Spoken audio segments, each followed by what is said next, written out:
private school. In our classes, we usually use role plays to promote student interaction and reduce maybe teacher talking time. Using role plays, we usually give them like situations where they can prepare a role play, and they can work together as pairs or as groups. And also surveys that they can choose.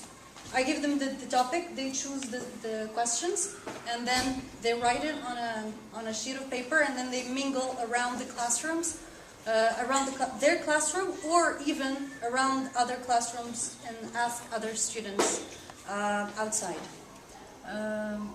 Everyone, I'm Fatiha Zaidan from IST Private School Agadir. So the mobile application that I use with my students is picture vocabulary free. In this application, students can have idea about all the topics and themes that he will look for. For example, here, if you touch family, you can find all the family members that he looks for, and with pictures. For example, when you look for animals, you can have a list of all the animals.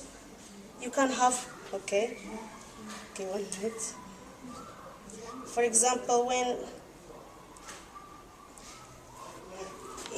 animals, you can have a list of animals, and each animal, if you touch for example, this one, you can have the meaning of this animal, and where it can live, what it can do, is it a wild animal, is it a forest animal?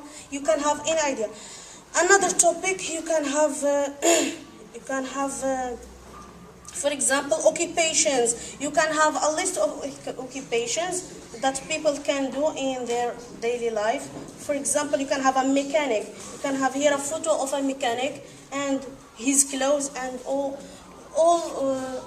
Anyway, picture vocabulary is a very good application. Helps students to know everything about every topics that you know. Okay, good afternoon everyone. My name is Fouad Boufushk. I'm a middle high school teacher in Al-Mawz Middle School in Agadir. Okay. I use mainly 2 mobile phones with my students. Actually, not with all my students, with those who want to work and those who have mobile phones. You know, in these areas, not everyone has got his own mobile phone. And so, then the first application is DictBox. Sorry, it's a dictionary application, a multi-language dictionary application. And the second one is the application called English Listening and Speaking. In this application, you can find short stories, okay, for reading, and there are levels, okay, easy, intermediate, and so on. There are talks, daily talks, okay. Then you have speaking, and there is also, okay, idioms.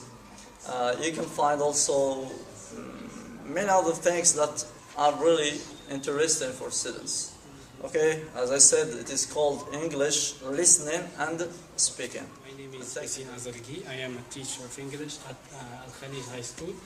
Okay, so the way I use resources is that on the day of the introduction of a new unit, I try to use like posters and images related to that unit, so as to introduce the theme of the unit and also to promote unit-related vocabulary.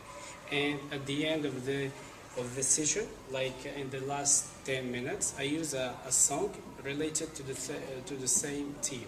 So I try to make it like the first session, to make it active and engaging. So good afternoon everyone. I'm Bahra Mustafa. I work at City High School, which is situated in Darga. Fortunately this year we have got some projectors, which is a good sign for improvement. I use videos at least once a week.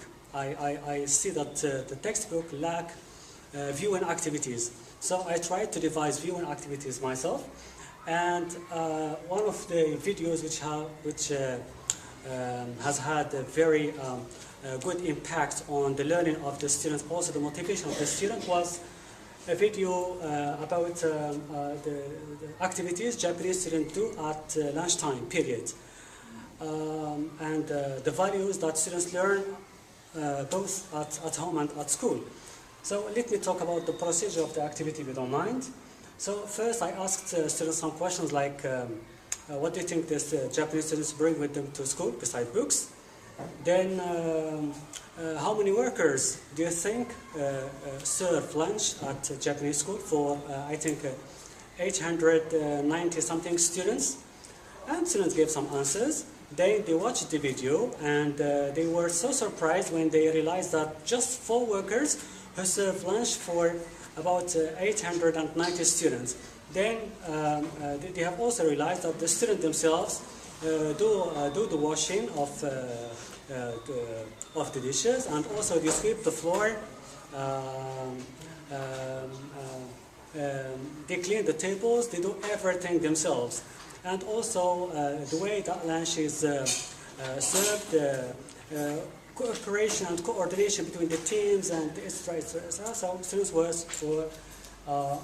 surprised, and at the same time were so motivated to try this in their schools. And for the post-viewing activity, I asked such questions: would you like to have such lunchtime at your schools, and what would you do, etc., etc.